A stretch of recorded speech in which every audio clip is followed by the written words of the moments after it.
Hello, everyone, and welcome to the second season of the NBA Carousel. I'm Meagan Price, your host and your Spurs representative. Our producer is going to join us for the first few minutes of the show, JB Ellis. Hey, everybody. Hey. Hey, So we wanted to take a couple minutes and talk about someone that actually got us started on this show. That was Alex Fleming. He came up with the NFL Carousel idea about a year and a half ago. He started the NFL Carousel last season and then asked me to host back in January. And so JB and I have been doing this. This will be our second season now. And we wouldn't have this show without him whatsoever. So I definitely want to dedicate this season to him. He passed away last Sunday, unfortunately, and rest in peace, my friend. It was, Alex was an inspiration to us all. There was really not much any of us could say about what a great man he was. He believed in all of us here. He worked with us. He was on this show. We worked with him on the NFL Carousel. He was on Sideline Sports. He took the time to help us whenever we needed something. We covered the Super Bowl together. He was like a member of the family, and we're all going to miss him, and we're going to do what we have to do because that's what he wanted. Definitely. There's not many people out there that I would want to work with the way I've worked with Alex, and I know he'd want us to go out there and do what we do, and I'm going to leave everything now to Megan and season 2 of the Carousel. Thanks, all right. Thanks, JB. All right, guys, let's go ahead and dive right in with our first guest. We have Will Vogel covering the Charlotte Hornets. Hi, Will. Welcome back. Hey, Megan. How are you? I love that shirt. It looks great. Thank you. It's been a crazy, phenomenal day. Awesome. Well, happy birthday. We needed to let everybody else know watching that it is your birthday today. I hope you had a fabulous day and you have a great week. I know you have a couple of plans coming up, so hope that you have a great week as well. So let's jump in with your Hornets, though. It was kind of a tough preseason. You guys were 1-3 in the preseason. So thoughts on that? Well, it was tough. We beat average OKC team, but the other losses like Miami's a tough team. Yes. Miami's got Kyle Lowry, Jimmy Butler, Bam Adebayo, Tyler Hero, Duncan Robinson, so on and so forth. Great players. Losing to the Mavericks the way we did, that was not that was a rude awakening. Like, I know Dallas is a good team, but we need to show up better than that. Like, I get it. It was like, I think our final preseason game, we're not going to start all the starters because we need to rest them for the opener. But still, losing by that much was just horrible and horrendous. And hopefully it's not how the season goes, but I don't think it will. But still, losing in that fashion, even though it's preseason, still doesn't look good, especially being on national TV on ESPN. Right. That is a tough loss, but, definitely the Grizzlies are a team that are really hot. You expect them to play really well. They played the Bucks really well in the preseason as well. So y'all were not their only victim. John Morant is super hot right now. And that game with the Miami was pretty close. So let's talk about some of the changes you guys made in the offseason. What's different this year for the Charlotte Hornets? Well, unfortunately, we lost Devontae Graham. He decided to sign a contract with the Pelicans, which is really good for him because he gets to play with Zion and Brandon Ingram, and he could be on a young and upcoming team and be in charge again, not be benched again. So he'll be the main focus. We lost Malik Monk to the Lakers. He was a role player. Not surprised he left. Zeller, I'm kind of glad he left because he was kind of a liability in the center position. We talked about that last year. He went to the Blazers. Then we lost Caleb Martin, the brother of Cody Martin. It was fun to see them both play every so often together in Charlotte, but Caleb decided to go to Miami. They offered him a contract, so I wish them all better wishes in better places. And then we added Ish Smith, who's a veteran, who is from North Carolina originally. Okay. Then we added Kelly Oubre, which is a huge, probably, addition off the bench who can score and produce points. And then you got Mason Plumlee, who's an average center. And then you got Wes Iwundu, who's a role player. And then we drafted Boat Knight, who's going to be a good upcoming guard. Kai Jones from your Texas Longhorns, who's a really good player, good defender, good offensive player. And I think he can develop into a great player. And then we got JT Thor, who I don't know much about. I only know those other two more. But we'll see. I think the other two are going to be very helpful off the bench. I do too. I think Kai Jones is going to be a great addition for you guys. When I saw the draft, he was actually drafted by the New York Knicks, but then y'all made a play for him, which was excellent. I think he will help fill in, like you said, with, Cody Zeller didn't quite fill those needs at the center right there. And I think Kai can be that for you. He needs some development. We'll see him obviously probably in the summer league some. And Kelly Oubre, what a pickup. He's been great for you guys so far already, even in the preseason. Great bench piece. Definitely. And my favorite move of the offseason for you guys was actually signing my favorite player that you have, Terry Rozier. I felt like you guys paid him an excellent amount. I felt like he deserved that amount of money. And I also felt like he wasn't overpaid either. Like you were still going to be able to spread the money around. So it was a great contract. I want to say it was around $100 million for 4 years, I think. Great signing. to have Scary Terry back. Great to have him back, especially alongside LaMelo Ball. Oh, absolutely. Look how NBA backcourt is going to be dynamic. So tell me what your expectations are real quick for the season, and then we will let everybody know where they can find you and where they can follow you. Well, I'm expecting a 4 through 8 seed, hopefully near the front. But I don't know. Some people know that I am actually going to the home opener on Wednesday night against Indiana, so that'll be fun. Every time I'm on the show, I will talk about which games I'm going to. Like this week, I'm going to Indiana on Wednesday night, which is the home opener. It'll be a good game because they got drafted Chris Duarte, Isaiah Jackson. They got a new coach, Rick Carlisle, great coach.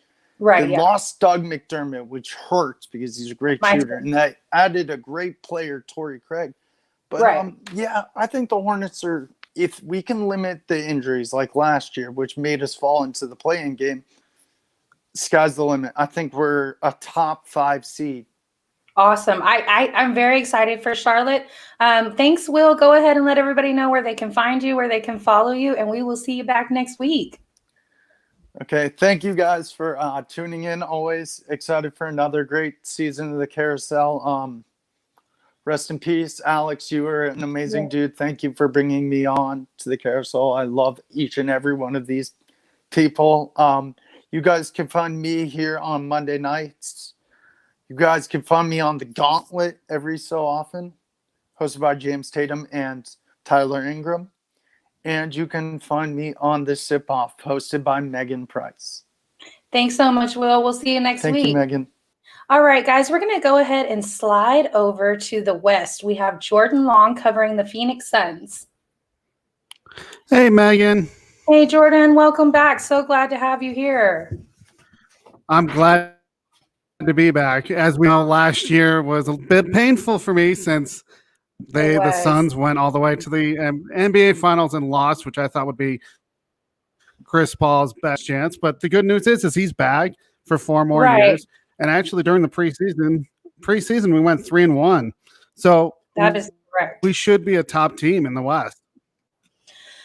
And that is no easy feat. As you both know, we both know that the competition in the West is so fierce. And while it is getting more competitive in the East, the West is something different. 500 teams are. If you're sitting right at 500, you're probably in the 11 or the 12 seed. So there's a lot of good teams in the West. Let's talk about how your team has changed during the offseason. What changes did you guys make? Well, we only really lost one key player, and Will actually touched on it, and that was Torrey Craig, basically a bench player. He didn't do a whole lot offensively, but defensively, he's awesome. he only had 7.2 points, 4.8 rebounds, and 1 assist per game. But the thing that does not get in the stat sheet is that he's basically on the best player on the court and just plays defense and makes it tough for the opponents to shoot. So that's a big loss. Not a big deal, but could it hurt our bench? In the end, yeah, it could. But the one thing that I was glad we did is we saw in the NBA Finals how physical the Bucks were, and we didn't have any answer for it. So what we ended up doing is getting JaVale McGee from Denver, and that's really going to help, especially with his NBA and NBA Finals experience. Right, and he's coming off a gold medal, actually. So I think that kind of probably helped revitalize his career some. I think that he's going to be a big presence in the lane right there. Not the best scorer, but he is absolutely a physical player, and he can be able to guard the rim. So great pickup for you guys. Y'all will be playing the Nuggets on opening night. Good luck on that. That'll be Wednesday the 20th at 10 p.m. Eastern. Friday, you guys play the Lakers at 10 p.m. Eastern as well. And then Saturday, you play the Trailblazers. So what are your anticipations for those games? Personally, those are all going to be tough sets. We know the Lakers, what they did in the offseason, especially since they have NBA title aspirations. Portland, I don't know what you're going to get from them with a new coach, but they were in the playoffs. Right. Of course, we know Denver, we swept them in 4 games. Those are all tough sets early in the season, but then again, these games could definitely tell us where we are, but in the end, we want the title. We do not want to go back into the NBA Finals and lose. So definitely that Lakers game is the one I'd circle because of the fact that they're probably the deepest threat against us to win the NBA title. I agree. The Nuggets don't have Murray back yet, so we most likely won't see him until maybe the end of November, early December is what I'm thinking. Like you said, Lakers is probably the game to watch. We're not really sure how they're going to look either. They very different team than what we saw from last year. So, and the Trailblazers, in my opinion, I know they have a new head coach, and I like the Chauncey Billups hire, but they didn't do a whole lot for their lineup. They lost Zach Collins to us. They didn't really add any pieces for CJ or Dame. So not sure what they're going to do there. Hopefully Nurkic can stay healthy for them, but we will see. So I want to shout out real quick the Suns, all their support during the WNBA playoffs. They showed up and showed out, and I think that's awesome. So great job, Phoenix Suns. And Jordan, go ahead and let everybody know where they can find you, where they can follow you, and we will be back next week to talk scores. Thank you, Megan. Obviously, you can find find me here on the NBA Carousel as doing either the Denver Nuggets or as well as the Denver Nuggets. The Nuggets I will share with Cool McCain. You can also find me on the NFL Carousel on Thursdays, and you can find me on Twitter at SportsScoop1, as well as my own blog that I write Mondays through Fridays at sports-scoop.com. Thanks, Jordan. We'll see you next week. All right, guys, we're going to go ahead and have Cool McCain come on, who is the reigning champion. We're going to start with the champs. He came prepared. Milwaukee Bucks, reigning champs in the house. Champs are here. Love it. All right. So since you got the prop, let's talk Bucks preseason. You guys went 1-4 in the preseason, but no worries. It's just preseason. Interesting that y'all had 5 games and compared some other teams only had 4 preseason games.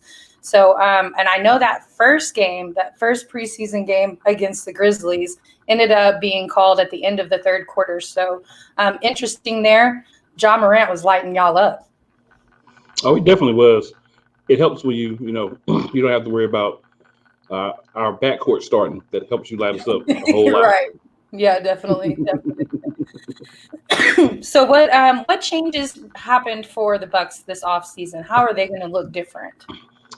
So a lot of the guys are back, right? We, a lot of the same guys that are back. We did lose Brian Forbes.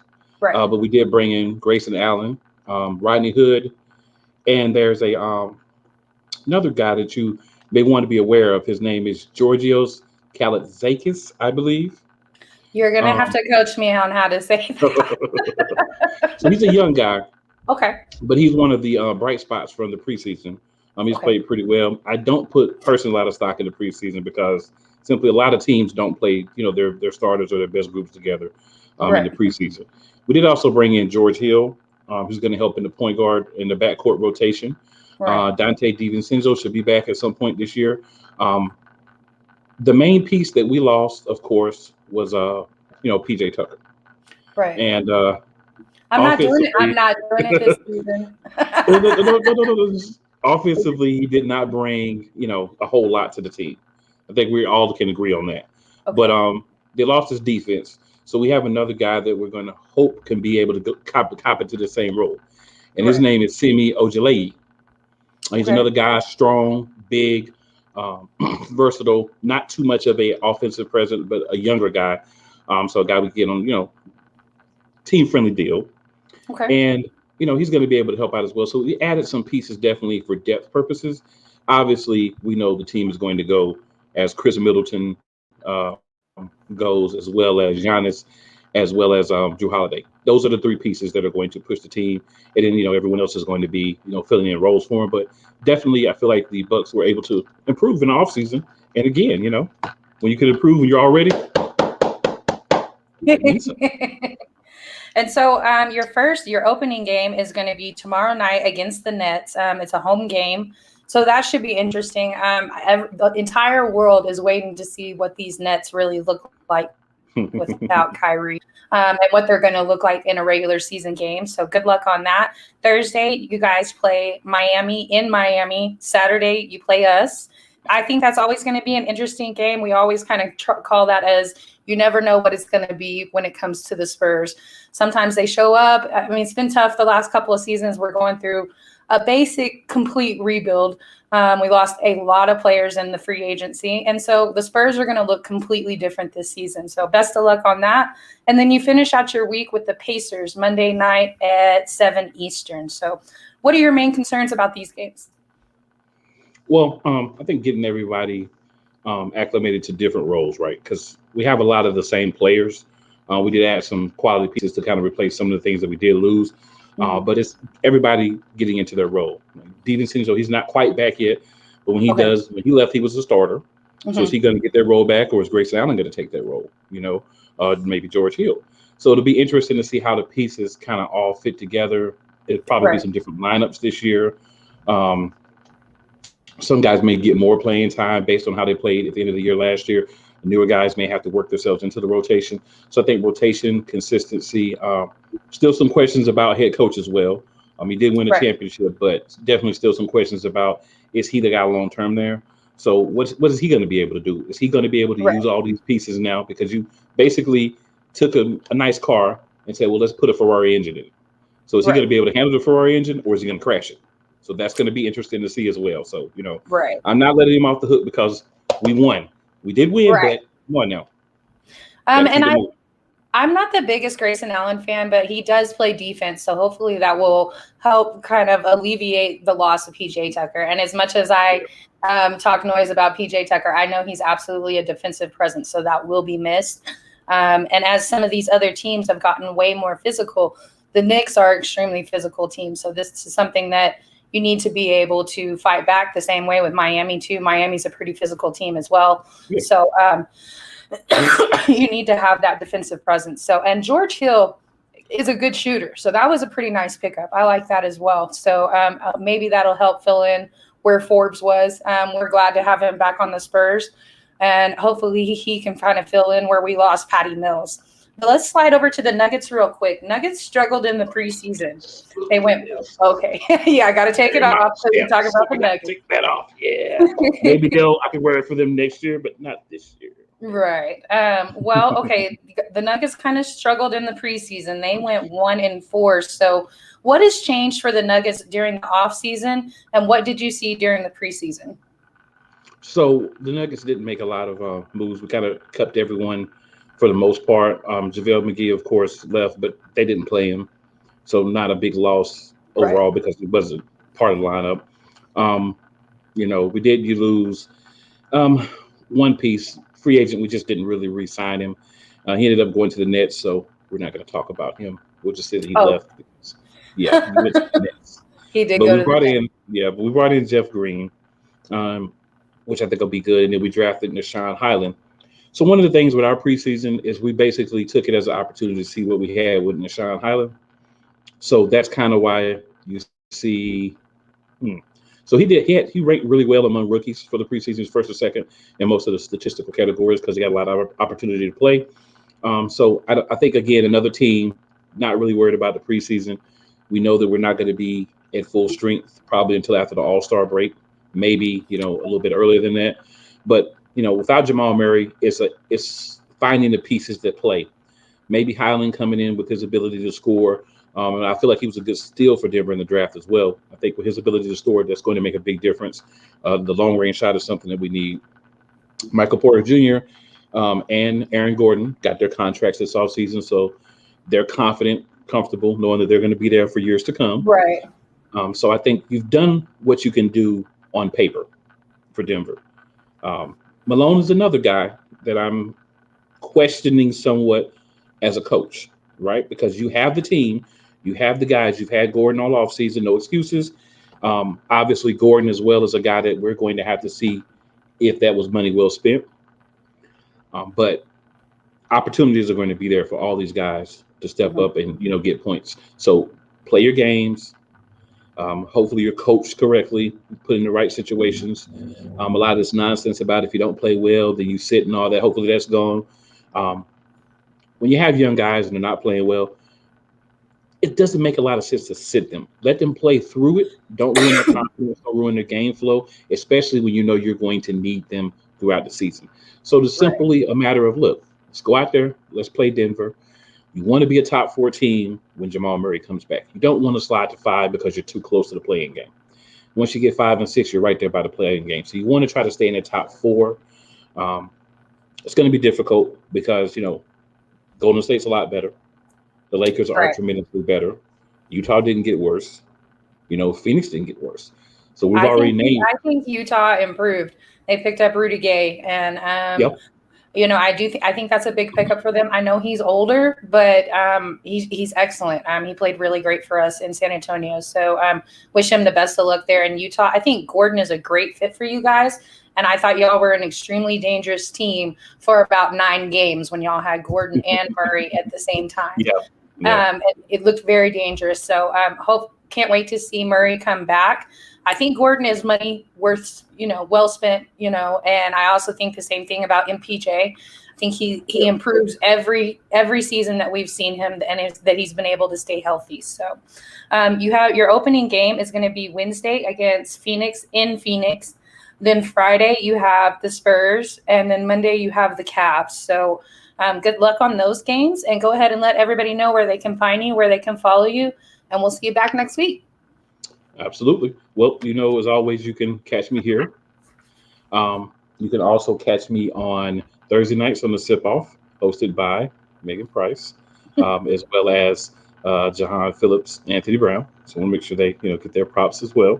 Definitely. Friday nights, 7 p.m. Eastern Time, Play Caller Sports Talk. You can always catch me there. In case you forget, it's right there. And and also you can catch me occasionally, guesting on some other shows, giving a little insight, a little Homer love. That's how it goes. Thanks so much. Follow me. We'll see you next week. Absolutely. All right, guys. Our next guest is Steve Shawanda. He's going to be covering the Golden State Warriors and the Brooklyn Nets for us this season. Let's start with Golden State because they had an amazing preseason. They went 5-0. So tell me about the changes that happened with Golden State and their preseason. Yeah, I mean, I don't really care about preseason, to be honest with you. It's not really that important.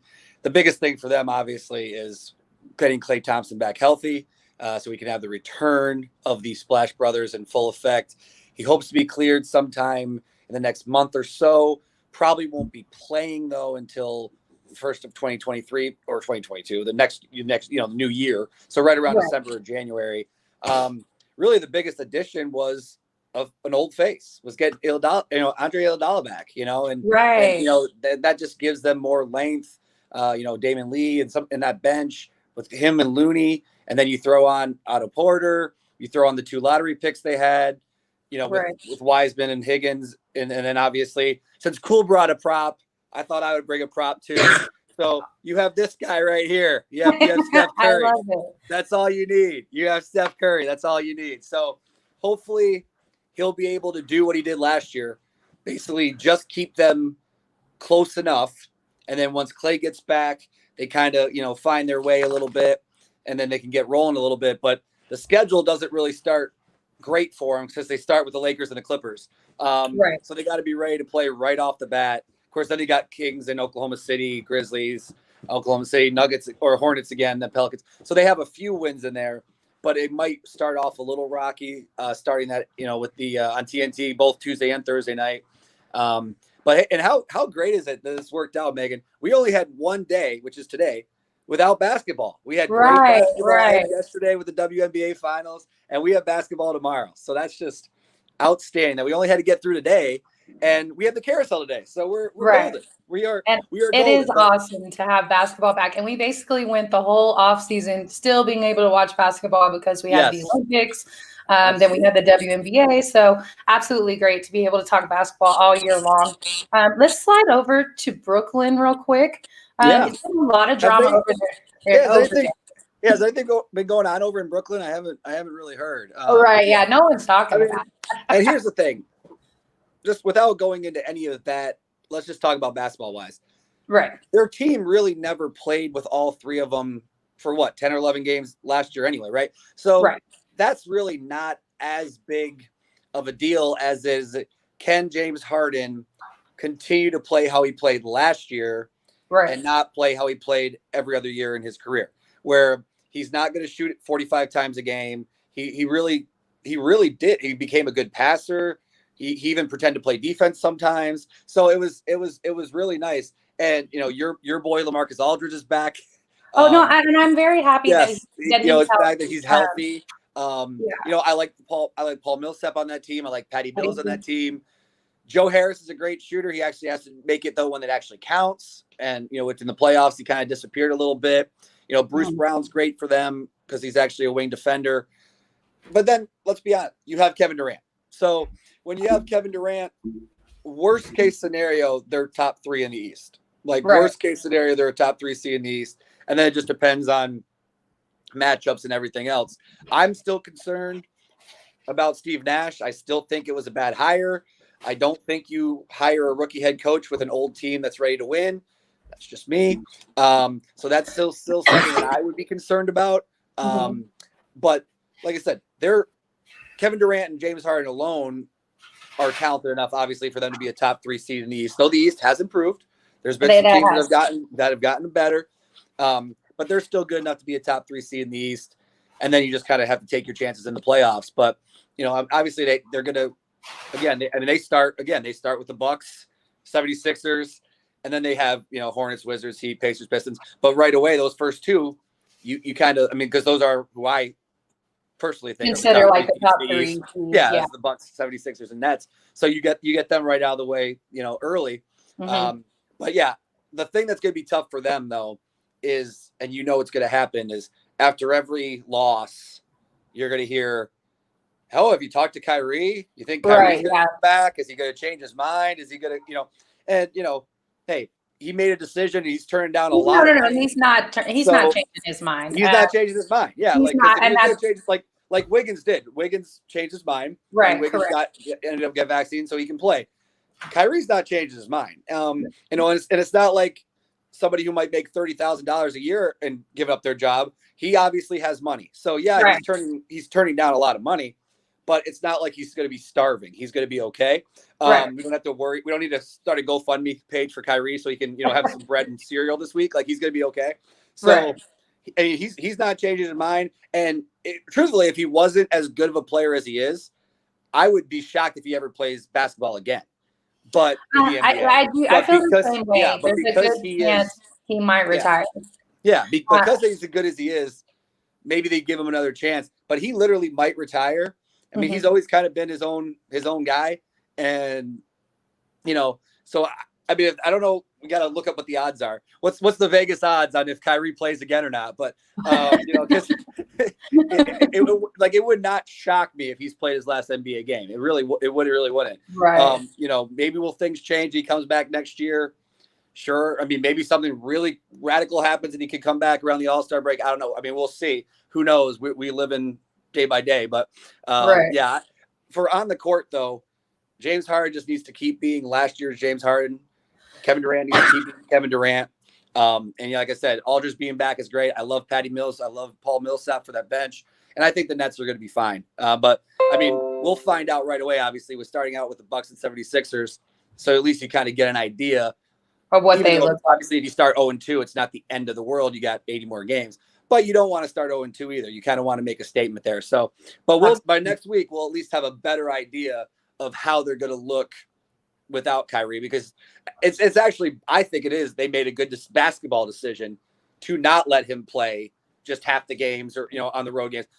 I think you're either in or you're out. So I think basketball it helps you knowing, oh, we got Kyrie this game, we don't get him this game. We have this. So I think it helps you just, you're prepared that you're not going to have him. And the problem doesn't just leave New York, because there is a team in each conference or a city in each conference that has this mandate. So San Francisco and New York City have the city mandate. So no matter where he goes, those are pivotal games, whether you're in the East or the West. Absolutely. So some teams may be willing to deal with that just to have the name and the shooting, because Kyrie averaged almost 27 points last year per game. So he does have health issues as well, though. He's one of those that it has a hard time staying healthy. On the other side of that, I think James Harden is one of the healthiest players that we've actually seen. Last season was just real random for him. Yeah. He was not an injury-prone player whatsoever. So hopefully that changes for him. I love his fit in Brooklyn. I love him at the one. I hope they keep him at the one. That's where he works best, and that's where Brooklyn works the best. So absolutely.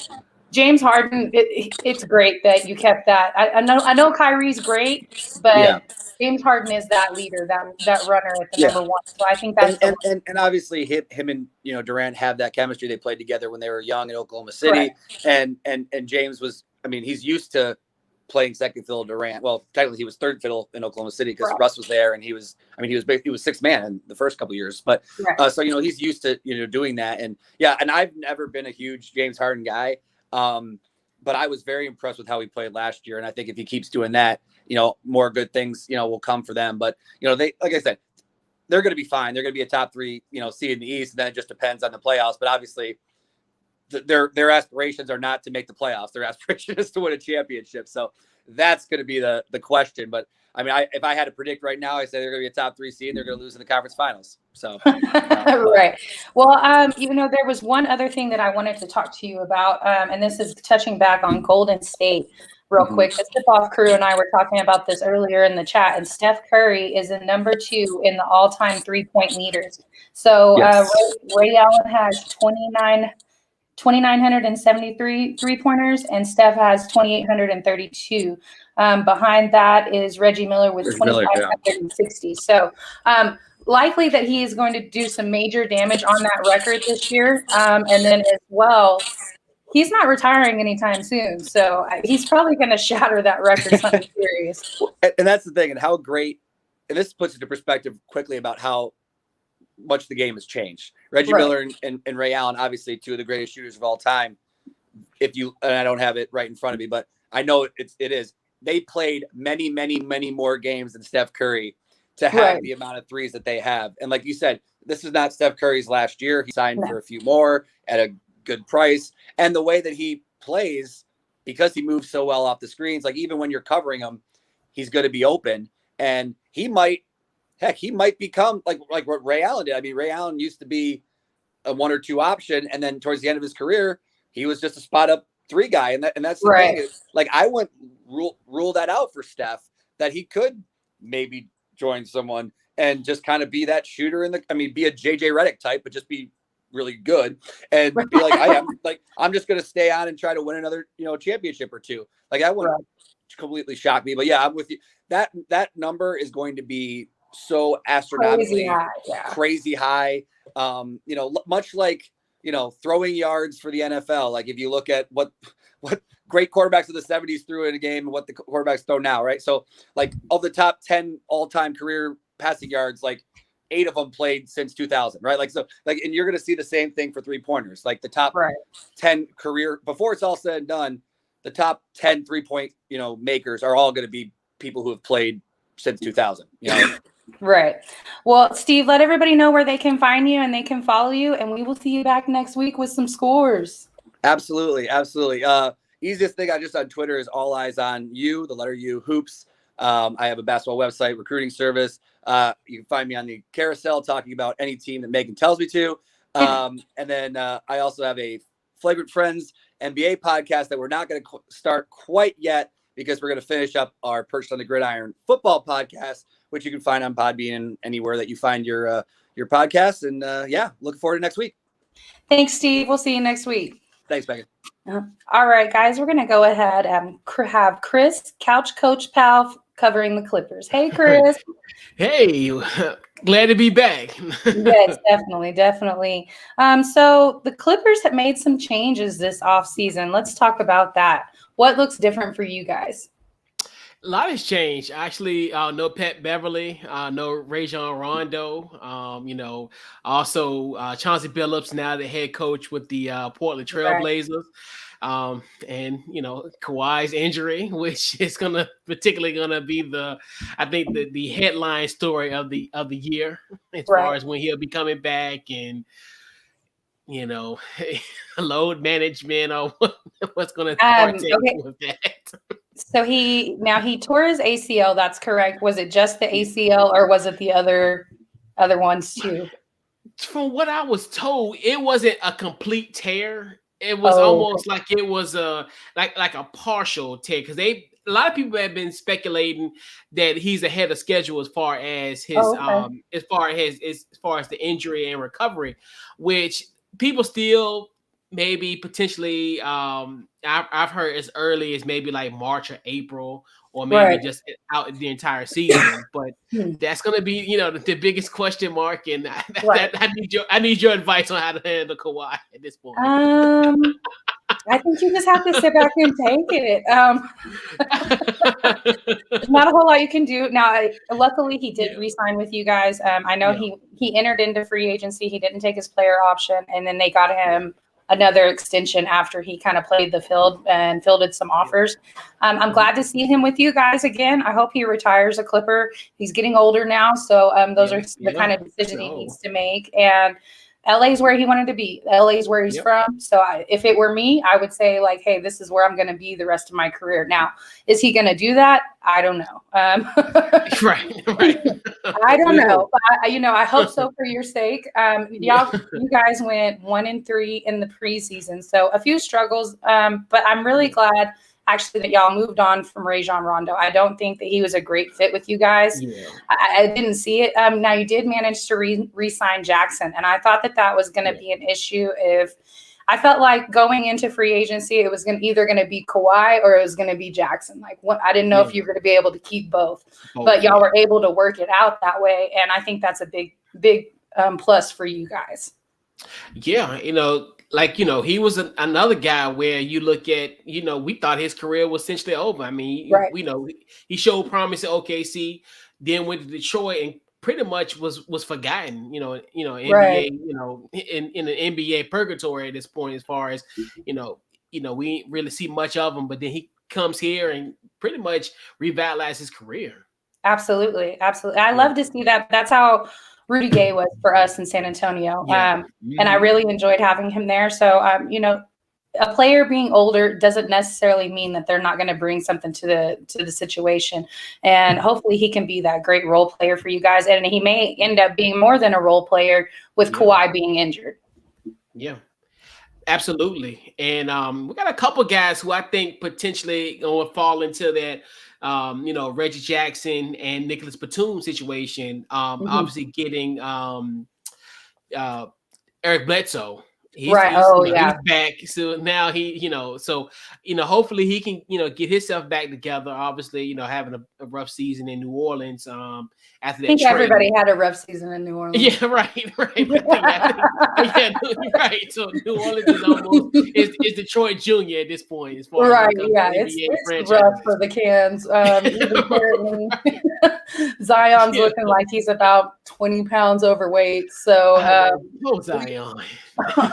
And I can relate to the 20 pounds overweight, but New Orleans, New Orleans, no doubt, like you got good food down there. Right. So y'all's opening game is against the Warriors, so that's going to be tough. That's Thursday, the 21st at 10 Eastern. Then Saturday, y'all turn around and play the Grizzlies, and the Grizzlies are hot. They were hot last season, and they're hot in the preseason too. So Ja Morant brings it over there, and they have Steven Adams this year.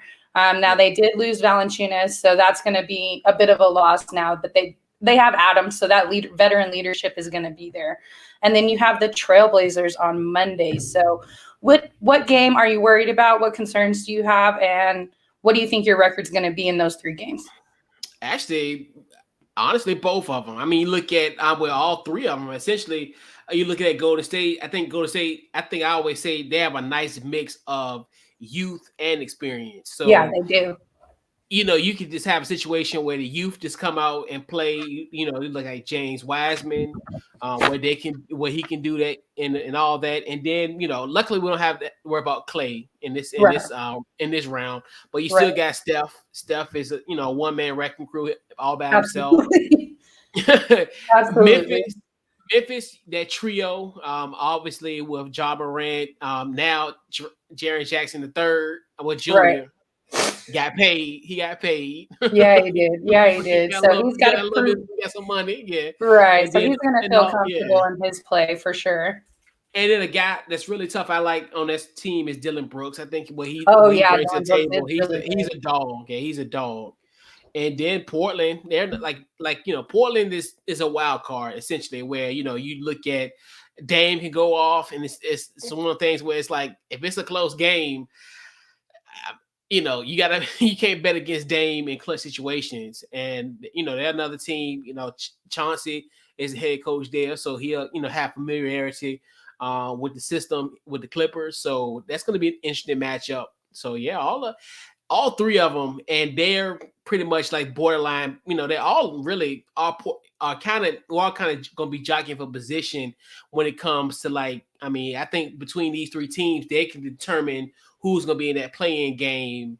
I think these are kind of like those I think 7, 8, 9 type caliber teams in that window. But I look at it from this standpoint because we go to Golden State. We'll probably lose Golden State, so I'll probably say about 2-1. By next week potentially. Okay. Well, Chris, good luck on those games. Go ahead and let everybody know where they can find you, where they can follow you, and we will see you back next week. Absolutely. Facebook, Twitter, Instagram, Couch Coach Live. Also checking the podcast on Apple, Spotify, and anywhere you get your podcast. And also NFL Carousel. I'm the Washington football team representative. So yeah, your Thursdays representing. Sorry about that. My dog's barking. All right, Chris, we'll see you next week. All right. Take care. All right, guys, we're going to go ahead and move on to our next guest. We have Bryce Lewis, who's going to be covering the Trailblazers, and he's going to do a quick rundown of the Hawks as well. Hey, Bryce, how are you? Hey, Meg, I'm good. How are you? I'm doing really, really well. So, Trailblazers woes in the preseason. You guys went 0-4. Yeah. I mean, obviously, it's not ideal. It's preseason. Yeah, but it's not too big of a deal. It's preseason. Not gonna put too much stock into it. I mean, the Lakers went winless in the preseason, but I think we all expect them to be, still in the mix. So absolutely. I think for anything, it's just getting the younger guys some time, trying to figure out maybe who we want to play in the first game. I know Chauncey's still trying to figure everything out. With the new head coach, that's just the time to kind of see what he has with the other guys, because he knows what he has with Dame, Yusuf and CJ and guys like that. So I think, it's not, you don't need to put too much stock into that for the most part. Right. So what changed for the Trailblazers this offseason? I mean, really not a ton. I mean, the main guys are going to be back. They let Zach Collins walk. Obviously, Melo's gone. Not anything too crazy. They wanted to get Norman Powell secured. That was their big free agency move, really, this offseason. For the most part, you're really getting most of the same team from last year coming back with a couple of minor additions in there. Because, I mean, for the most part, they view their team right now as a team that's, they just have to improve defensively, realistically. Right. Because they can score. They still can score. That hasn't changed. It's just defensively, you saw it in the Denver series that they just couldn't stop Denver. When they went cold, they couldn't do anything to stop the Joker or any of the other guys. So I think that's, again, the reason why they brought in Chauncey. They're hoping to improve defensively, make more of a commitment on that side of the ball. I wouldn't be surprised, obviously, depending on how the season goes.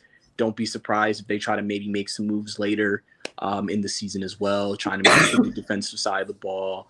Hopefully Robert Covington has a better season. When he got traded for last year, he really didn't play as well as they expected him to. So if everybody elevates their game and they become a better defensive team, I think they feel like they're in a good shape to still be able to be in the playoffs again this year.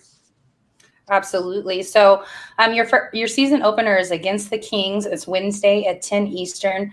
I think that's going to be an interesting game. I think the Kings are trending up. I think they have had two really great drafts back to back.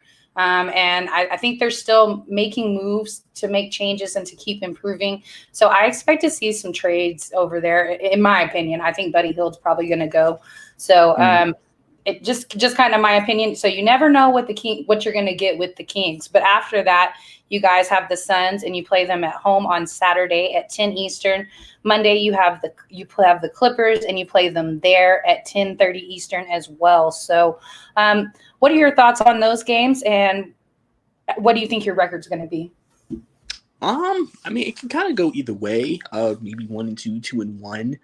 Honestly, it honestly, again, just depends on what happens with what Chauncey's trying to run the system and what he's trying to do with the team. I think it's going to really determine. Obviously, it's early in the season, so you're still trying to work out some kinks on the roster with the guys playing together, really a lot of minutes for the first time. So, I think those are some good matchups to start the year. Definitely kind of see how you are early against those teams. And then you can kind of build off that and grow, which I think is going to be the biggest thing for Portland this season, is to just, really grow. Because, obviously we know the offseason, we heard a lot about Damian Lillard potentially maybe looking to leave Portland. So if anything, it's a progress point right now in the season for Portland.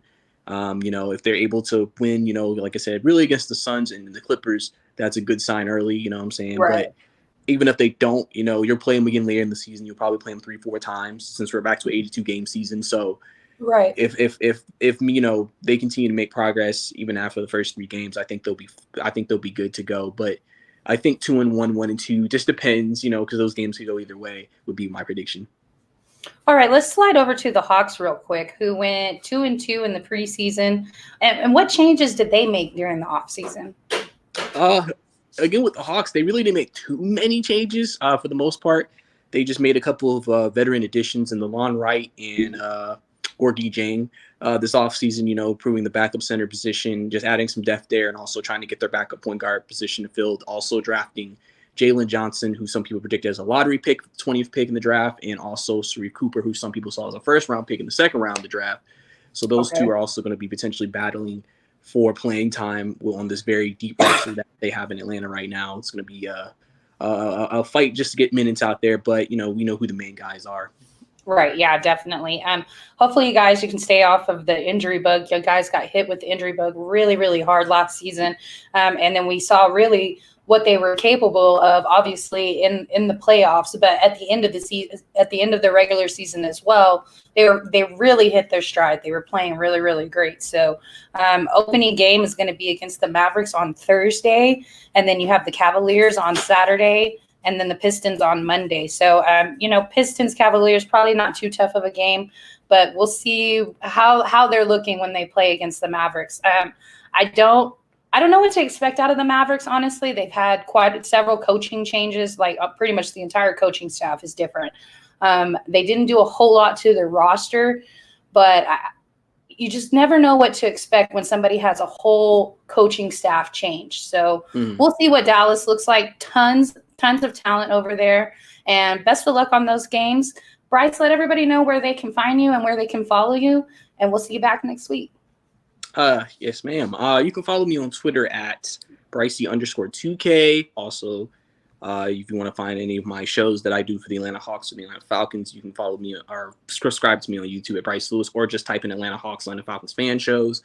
I also have a website on Bricey2ksports.com if you want to see any articles that I wrote there for both of those teams as well. I have an article dropping soon for the Hawks season opener, probably by Wednesday as well. And yeah, so appreciate you for having me on, Megan. Awesome. See you later, Bryce. Later. All right, guys, we're going to go ahead and welcome a new member to the NBA Carousel. We have Jacob Kristner covering the Sacramento Kings. Hi, Jacob. Tell me something. I'm trying to look at your shirt. What?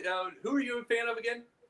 Spurs. Are you a fan of the Spurs or basketball? Because I'm trying to. All basketball. I mean, I love basketball in general, but I'm a diehard Spurs go fan. So who's the font? Who did that font? Popovich or Hammond? No, don't get me wrong. I love Popovich, but I hope that they have a deal behind closed doors that none of us know about, and that Hammond is going to take over the dynasty, because I love her. I love her. She'd earn it. Yes, definitely. I agree. I think she's one of the most talented assistant coaches I've ever seen, and definitely deserving of a head coaching position. And, I think that she's going to probably be the first female head coach in the NBA. But my question is it going to be for San Antonio? Well, who knows on that? But the main thing is she did win a Summer League title. Absolutely. And she won a Summer League title. She definitely deserves it. And really, overall, this is Pop's it. This is it for him. Right. It's like you could also. I think he's got 2 more seasons in him. He is 26. He's 26 wins away from the all-time wins record, and so he'll get that this year. Absolutely, but I think he wants to get it and keep it for a while. So I think we get two seasons out of him. But that's just what I think. Well, the thing is also, if you were going to say a replacement, you could say Becky Hammond. I could also personally say Tim Duncan, because I think I'm just saying this for myself because I really like his mind. He has a great basketball mind. He himself. does. And it's it'd be a contrast to Pop. He already, and we can't even say Phil Jackson because Phil Jackson, until he got those 2 or 3 rings before the initial ones, he was fiery and insane, kind of like Popovich. Then all of a sudden he became zen. Because he had to coach Rodman. He had to chill out. Yeah, it's like he became zen and wrote books after that fact. Right. It's like when he got his 2 or 3 rings, but before that he was all Popovich. So let's talk about the Kings a little bit. You had an excellent preseason. You guys went 4-0. And then your opening game is going to be against the Trailblazers, and which is going to be in Portland. Talk to me about the preseason. Talk to me about how the Kings look a little bit different, and then we'll jump into the business ventures. Well, yeah, because I was going to let the people know that are watching this what the biggest deal about what this one is. I'm brand new here. I'm the pundit pundit. I'm brand new here, but I also wanted to bring up the Kings. I'm not initially from Sacramento. I live in Atlanta, just like Brycey, or Brycey did at least. But one of my biggest things that I'm doing with Sacramento is because they are basically number 1 in all forward-thinking business. Cool. So, and knowing that, and knowing that they do 0 on the court, I'm kind of interested what they're doing. So I'm going to bring a little different thing to this whole deal right now. I'm not only bringing up the scores and bringing up what's on the court, I'm going to bring up a lot of off-the-court stuff too.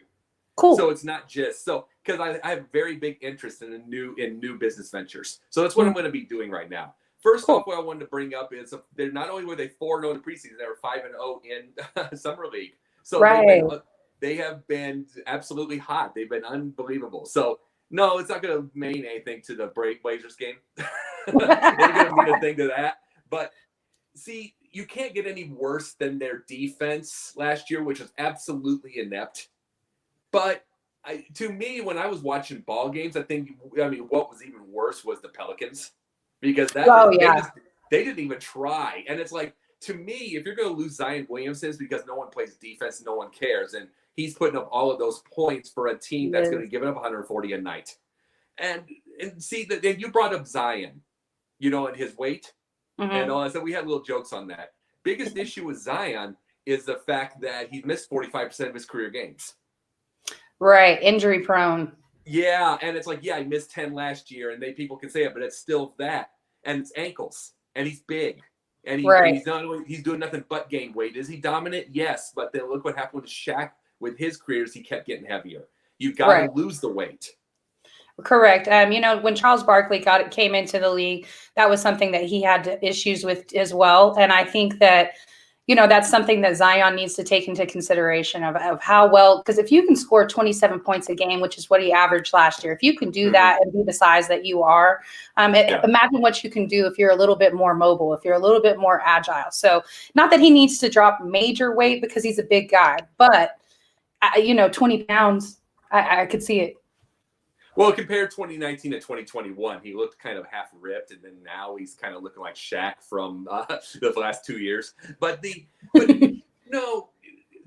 biggest issue, you brought up Barkley. I am a rarity within Sideline Sports and within this area that grew up with Larry Bird. Right. So from 1984 on, I was actually 6 years old and have vivid memories. So I saw a lot of Barkley. I saw the last 3 years of Dr. J. So Barkley and Dr. J together. And Barkley, one of the reasons Billy Cunningham wanted to retire during those years and left, they were thinking he'd have about a few more years. He only coached 7. But one of the reasons was Barkley was a pain in the ass. Sorry for the language. He was a pain, and he would lose weight. And you could just imagine he had 25, 27, 28 a game. He could have had 35 with as dominant as he was. 6'4" with all those rebounds, all of the mind he had for basketball. And Billy Cunningham just got annoyed with it. Right. That he just got annoyed with dealing with Barkley. But, Barkley ended up losing weight when he was in Philadelphia. In Phoenix. Correct. So it's like, it is possible. All of that is possible. Is absolutely possible. And so after the Trailblazers, getting back to the Kings, you have to follow up and play the Jazz on Friday and then the Warriors on Sunday. So a tough run of your first 3 games right there. I think Portland is probably your most winnable game because Portland, to me, somewhat petered out and then in the playoffs, and then they didn't make any changes other than their head coach. Like they weren't able to bring anything to the lineup. There was talks of Dame leaving. I never thought Dame was going to leave. It never actually came out of his mouth that he wanted to trade, not to the public anyway. So I didn't think that he was going to leave, but they just didn't add any help. I love the combo of CJ and Dame, but what else do they have? They have Nurkic, but he doesn't stay healthy. Sure. I think that the Trailblazers is probably the most winnable game right there. Jazz is probably going to run it up on y'all. Oh, yeah. But it's like, I'm going to go 0-3, but I'm going to say that there's no question. I'm not afraid to say that. But here's the thing. It's okay.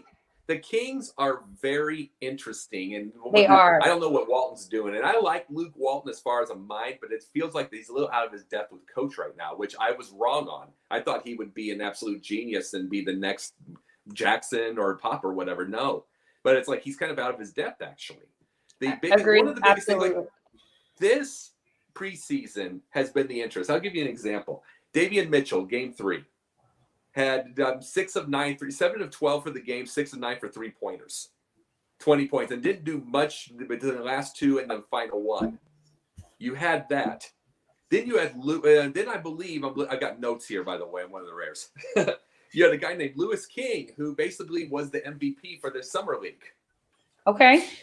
But in 4 games, he played a total of 30 points. And had got a total of 30 minutes, and he had scored like 16 points. And it's like he was the MVP of that. They didn't hardly play him at all, and this is in 4 games. And that's wild. Yeah, and it's like you really have to wonder with Luke Walton. You have to really wonder with all of this. What's his plan? Is this a Matt Nagy? If we're going to go football, is this a Matt Nagy situation? We have to look at the whys. It's like, is he going to say that every game? Is he trying to figure out game by game while they're like 1-9? Because they could easily be there right now. It's like it couldn't get worse with the defense unless you had like Mike D'Antoni.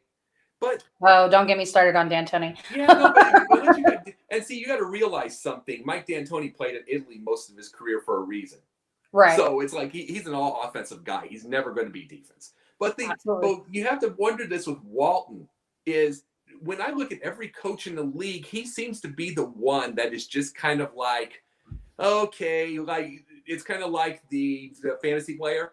It's kind of like the fantasy players that just go through every bit of the waiver wire, just pick. You know, and like while they're 1-9 after 10 weeks, it's like, oh yeah, Mike Glenn will win this week. Definitely. All right, so let's. I apologize. I'll finish real quickly. I apologize on that. But that's exactly what Luke Walton looks like. He looks like he's just trying to pick who his stars will be and who's going to be the heroes on this, and he really doesn't know himself. Yeah, I question Walton as well. If you're watching the Kings, you're watching Fox. That's what you're watching for. And what you need to do is add to that supporting cast. I don't think Buddy Hield is that. But I'm very interested in y'all's draft pieces that y'all. I think you had 2 excellent drafts back to back. So young core, some talent there, and looking forward to seeing them what they're going to do this season. I don't know if they make the playoffs, but I think they're a sleeper team. I think they're definitely a team that might keep a team from going to the playoffs because they have that ability to win a few games. Yeah. Well, yeah. I mean, remember, it's 82 games. That's 35 wins. They can still do that, maybe 30. But, I mean, you got to remember, out of all of their last 15 seasons, 9 of them have been with under 30 wins. So it has been rough, and it's like, and that's where I get it. And you brought up Buddy Hield before I bring up the business. You brought up Buddy Hield. I feel like he's outgrown this town. I feel like he's going to be trade bait. And it's like, so I really don't bring up Buddy Hield for a reason. It's because I feel like he's early trade bait or at least at the latest trade deadline. I really don't feel like he's got a whole lot to help the team whatsoever. I feel like there's going to be a lot of draft picks come in. I feel like they're going to be working. I feel like this is Walton's last stand, and we're going to be seeing somebody else who I don't know. Interesting. Okay, so let's slide over to the business venture part of it. Well, no problem. It's like one of the things is I have a couple things of news I wrote down on some notes I was looking through throughout the preseason. They exercised the 3rd-year option on Tyrese Halliburton. Okay. So, the biggest thing is 13 points, 5 assists, 1.5 steals. See, the biggest issue, which here's what's funny, 13, 5, and 1.5 was also Lewis King's in the summer league. That is interesting. Same exact numbers, which is weird. But no, see, here's the thing. Just like in football, I don't like any kind of option. 3rd-year option, 5th-year option. Is because as somebody who's been in sales as long as I was, as long as I've been in sales around 17 years of certain types, retail to B2B, all of that. It feels like when you see an option, it feels like you're going to win some kind of award at their Christmas dinner or their New Year's dinner or whatever, and then be gone 3 months later if you don't succeed. You know what I'm saying? And that's what an option feels like. It feels like you got one more year, and we just exercised it. What are you gonna do now? I've never been fond of that. Pay him or just get rid of him. I agree, and I think Halliburton absolutely performed well last season. So I know it was rookie year, so you definitely don't necessarily want to say, hey, I'm going to give you – I mean, he definitely hasn't earned anywhere near a max contract or anything like that, but he shows a lot of promise.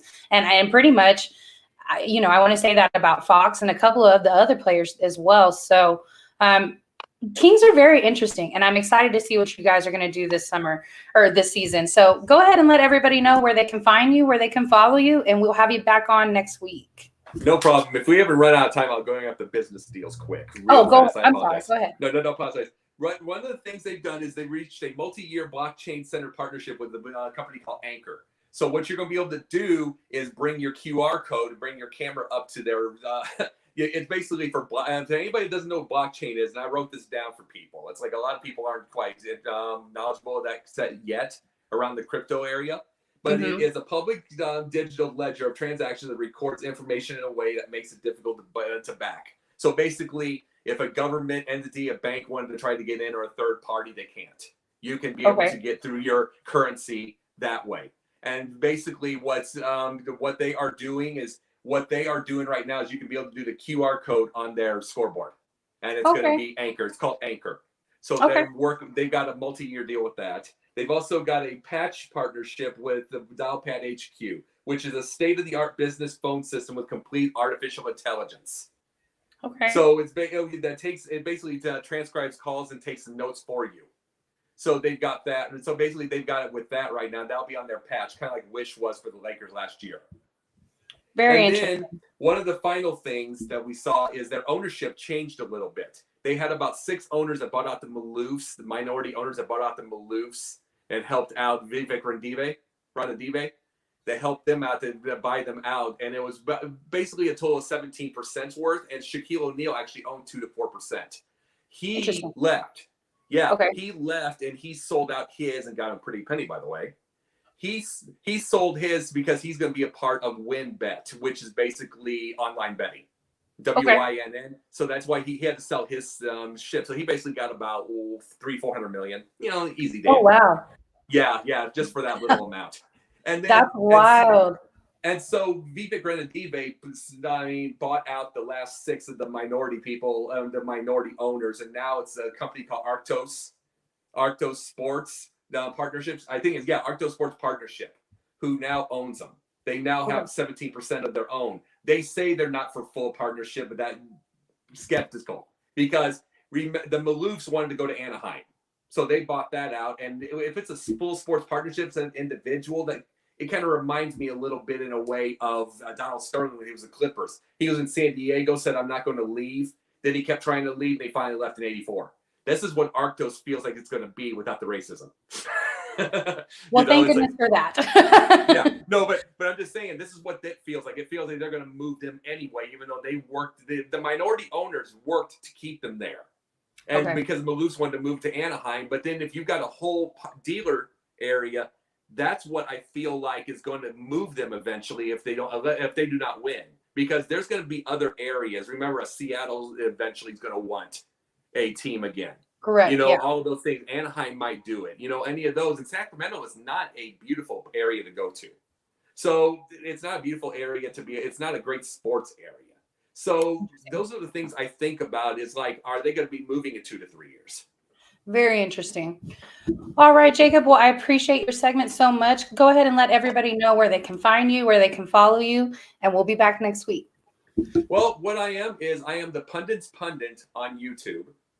And I'm working on a full-time podcast. Had one on there, but on a YouTube for like 1 episode. But most of my stuff on there right now is a bunch of like 5-minute clips, basically my thoughts and all that kind of deal. I'm working on the thing to get on StreamYard, so that's what I'm working with.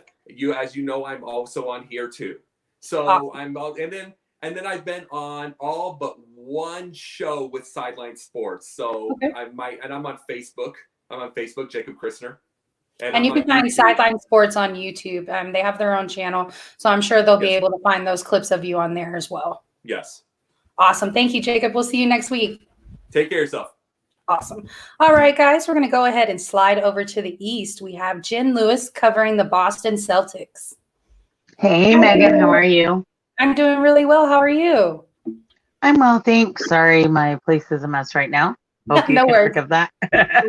Lived it. Well, and you just got back from out of town, so no worries. Okay, so let's talk Celtics. Interesting preseason. You guys went 2 for 2. And then let's also talk about what's changed for Boston this season. So I think Boston took most of the changes in the offseason for the entire NBA. We've got a new head coach, Ime Udoka. And obviously, Brad Stevens is the president of basketball operations. Yes. For our returning players, obviously, we have Jason Tatum and Jaylen Brown, one of the best duos in the league. We also have Romero Langford, Aaron Nesmith, Peyton Pritchard, Marcus Smart, Grant Williams, and Robert Williams. We had an interesting wave last night. I saw that. And then this morning, we did fulfill our 2-way roster spot with Broderick Thomas. But I was really surprised when we waived Jabari because Jabari was impressive last year. He was. And he was a high draft pick. Is that correct? He was a real high draft pick. He was second. Mm-hmm. Yeah. And then he when did he come in?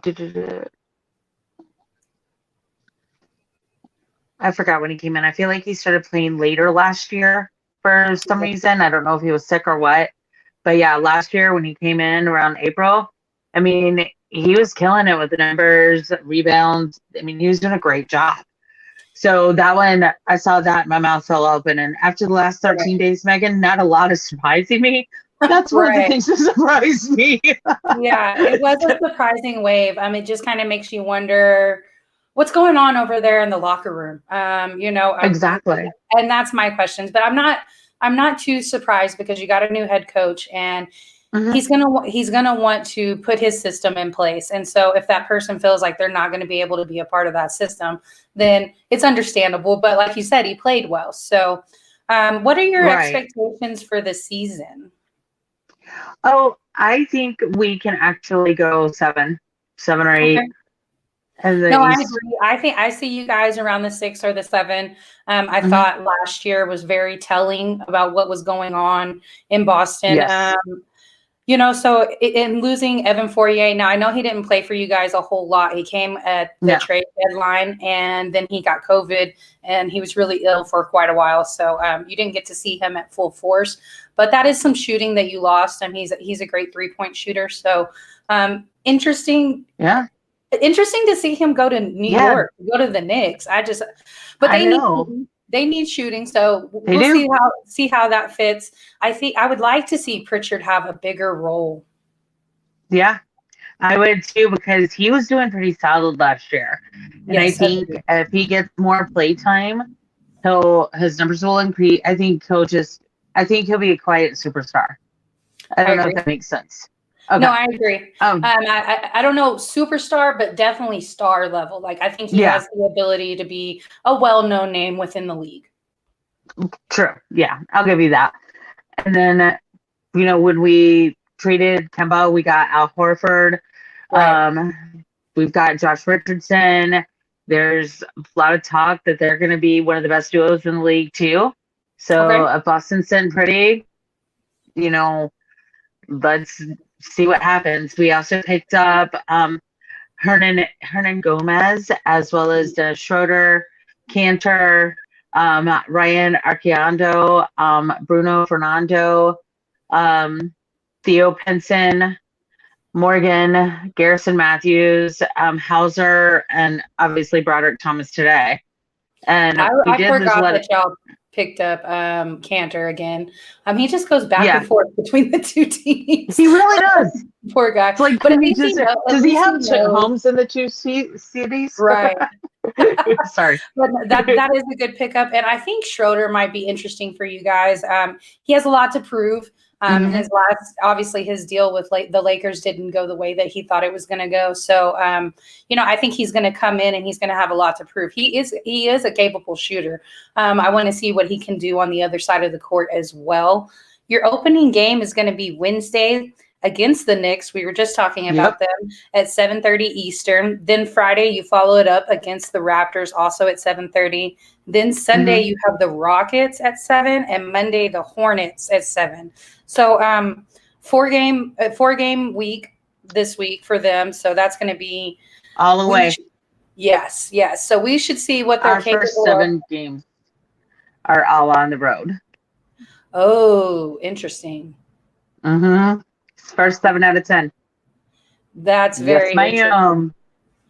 I think I'm not too worried about the Raptors. I think they've regressed. The Rockets are still kind of getting into their flow. I think we will absolutely see what the Celtics are capable of when they play the Knicks and the Hornets. Knicks are hot off of last season. Are they going to be able to maintain that? Hornets as well. They're hot off of last season as well. And they made some changes too. So interesting to see how that's going to go. Good luck on your games this week. And go ahead and let everybody know where they can find you and where they can follow you. Sure. You can find me on the NFL Carousel. You can also find me here on the NBA Carousel. You can find me on Snowman in the Morning sometimes. And I'm going to be on Playmakers with the illustrious JB Ellis this Friday night. Awesome. And I think JB and I are going to be debating on who's going to lose this weekend. Okay. And then we're going to, I'm on a couple of other podcasts, Spirit periodically. Sorry. No Learning how to problem. speak today. No problem at all. Thanks so much, Jen. We'll see you back next week. All right, guys, we're going to go ahead and finish up the show. We have Jay Nelson with the Houston Rockets. What's up, Jay? What's going on? What's going on? It's a new season. Oh, man, I love that hat. That's fresh. Yeah, thanks. Appreciate it. It's my throwback hat, So, no matter what condition my team is, I still got a rep, So, you know what? I see a lot of promise in Houston, and I said this last year at the end of the season with you many times. And you guys went 1-3 in the preseason, but man, there was some plays where y'all really shined. Definitely want to talk about your first round draft pick making an amazing save. He looked like he should be a wide receiver in the league. Yeah. He made a massive save. He was definitely 5 feet off the ground. Just had a huge jump. Absolutely. It's funny how what was it about a week or two ago how LeBron was on there and they were saying how if he would have played NFL he'd have been a wide receiver and all that. Right. And now you're looking at this dude and it's like wow, it's like you can watch these games, you could tell who were the multi-sport athletes. They just had to pick one sport and stick to it, Right. This isn't the 90s anymore where the Bo Jacksons and the Deion Sanders of the world were taking over playing every sport on the planet. I will start this off by saying that this has been a total turnaround for the Rockets because if you recall, we started off last season, we got Wall, Boogie Cousins, and Depot. Right. And we had James Harden kind of on the fence. Oh, I want to come back. I don't want to come back, And so I kind of felt like now looking at it in retrospect, it's like, okay, maybe this was like one last attempt to try to like hold on to that championship window, but it didn't even work. And it's like, you know what? It'd be just so much easier at this point if we would just blow it up and start over, Right. And which there's nothing wrong with that. Which you basically did. You basically did, but now you're strapped to that John Wall contract, who doesn't want to play at this moment. He said he wants out. So is he going to play? Do you think he's going to play in the in-between time? I don't think that he is going to play necessarily. I think that he is he's going to wait to see who suits him for a trade and whatnot. Right. In which I'm totally all right with that. I'm fine. We gave it a shot, but also at the same time, if you notice, kind of in the middle of that Wall run, I think management had another idea. Like, you know what? We could just go the younger direction and just rebuild. And who knows? It probably won't even take that long before we're back in the mix. Even though we are in the tough West, But I mean, looking at the preseason, versus Washington, that was the one preseason game that we won. KBJ had 25-5, So nothing to sneeze at, even though it's preseason. One of our Sengun, one of our pickups, he had 8 rebounds. And I really like how, they're this isn't, last year or 2 years ago when PJ Tucker was playing the 5 at 6'7". We got some big dogs back, and so definitely. And versus Miami, speaking of Jalen Green, he had 20 in that game. Exum had 6 assists. Kevin Martin, JR had 8 rebounds. Then at the game against the Spurs, get this, Wood had a double-double, 19 points, 19 rebounds. Oh, wow. Oh, gosh. Yeah, almost 20 rebounds. Yeah, that's quite a bit right there. Yeah, he put up 19 and 19, So what I think they really should do is they should center that offense around Christian Wood. They should center it around Wood. They should kick Jalen Green out to the perimeter and then also have him be in that score type role, know. And I think that's probably the easiest way to at least get into the groove of things, because again, this is Steven Silas filling out the team because now he's going to have a whole season with his team, not just a bunch of veterans from elsewhere and we're still trying to, hang on to what's left of what might be a ring. No, now's his opportunity to win with his team. Absolutely. And there's something satisfying with that. I mean, I know with some coaches, if it ain't broke, don't fix it, and that's all good, but it's another totally satisfying feeling when you win with your guys. Absolutely. Looking at our now, I'm not ruling out a trade before the deadline. Trade deadline. I'm not ruling out bringing in a veteran, but it won't be one of those, let's see, Boogie, Depot, Wall. I mean, even though Wall was doing his thing, but you also had Boogie, who we had to restrict, and then you had Depot coming off that. I think that if we do go after a veteran before the trade deadline, it's going to be one that's a little healthier than the previous 3. I hope so. I do like Boogie. I hope he actually ends up retiring and going back to the Kings and retiring there. I would love to see that. And I hope, but he can't have the minutes that y'all need. He doesn't have the health for it. So, I think that when I knew you guys were going to try and go with just the younger core is when y'all let Kelly Olynyk walk. Like, he ended up going to the Pistons, and he performed great for you guys. Me and you talked about it quite a bit, and I thought it was a great pickup in the trade. But he's now playing for the Pistons, and so whenever that happened, I was like, oh yeah, Houston's rocking with the young core. That's what they're going to do. So I'm excited to see what you guys do. I definitely think you're going to make a change before the trade deadline and get a little bit of veteran leadership over there. But I think it's bright in Houston. I don't know if you guys make the playoffs this season, but I definitely think you guys are going to be getting into your groove come towards, All-Star break time. Right. Your first 3 games are actually pretty easy on your schedule right there. You got the Timberwolves in your season opener Wednesday at 8 Eastern. And then Friday, you have the OKC Thunder at 8 Eastern also. And then Sunday, you have the Celtics. So Celtics are probably the toughest game out of that, obviously. But Thunder is very interesting, too. I really like SGA. So you're just going to have to find a way to shut him down. What are your concerns with these games? Well, I think as far as Minnesota's still, rebuilding themselves and whatnot, but also because we have such a young core, we have literally an all-new team. So it's one of those, we're just going to have to hit the court and find out. However, I think we have enough young talent to get it done. Versus OKC, you know what is crazy? Ever since the Durant days, and then even when they just had Westbrook and whatnot, OKC has always been a team that has given us trouble for some reason. No matter how. No, I understand. I lost to them twice last season, so I know. OKC is just that type of team where it's like you face them and like I don't care how good or bad they're doing. It's like not today. No, SGA and Dort. So if both of them get hot, they're going to drop 30 apiece. Exactly. And Boston. You mentioned the first 3 had the first 4 down here, but against Boston, that probably be the toughest one. In fact, we probably got back-to-back tough ones because you said the first 3. I had put down the first 4 because right after Boston, we're at Dallas. Oh, okay. Yeah, no, that's tough. It's always the Texas teams are always a tough rivalry right there. I don't know what Dallas is going to look like.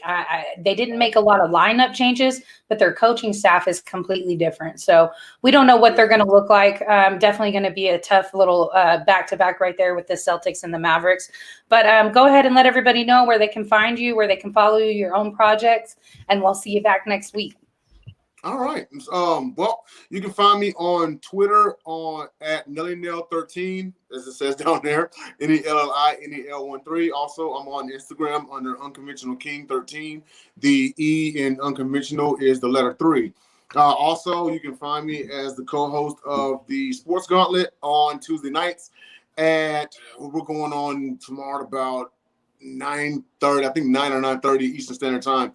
And that's co-hosted by myself, James Tatum, Tyler Ingram, and Dom DeRubay. You can also find me on Roku. I am a staff writer and journalist for Visual Dramatics. I actually just got tasked with following there's a professional football league for women. Like here, it's the I forget the name of the league. It's because I just got told about it last week. But the Houston Heat, that's the name of the team that I'm going to be covering. Okay. And everything. And so I got tasked with going and filming like their practices and whatnot, interviewing players and such. And that actually is going to kick up in about May. So I'm going to get further confirmation on it and everything. And also, I just last week I put out my live commentary. It is on. It is out there now, and it's on the new Texas abortion law and thoughts about it. So, interesting. Having the tough conversations here. Awesome. Go ahead. Oh, sorry. Shout out Craig Davis. Shout out Marshall Hill, my Unconventional Kings fam. See y'all next week. Thanks for having me back. Bye, Jay. Thanks. All right. Thanks for having me. All right, guys, before we go ahead and close out the show, I want to shout out the Chicago Sky, who won their first WNBA title yesterday against the Phoenix Mercury. They went up 3-1 in the series. Candace Parker brought the championship to her hometown in her first season. Kalia Copper won the MVP, and it was an excellent, excellent season. Hope you guys enjoyed the WNBA season and also support that as well. We'll see y'all next week. Thanks.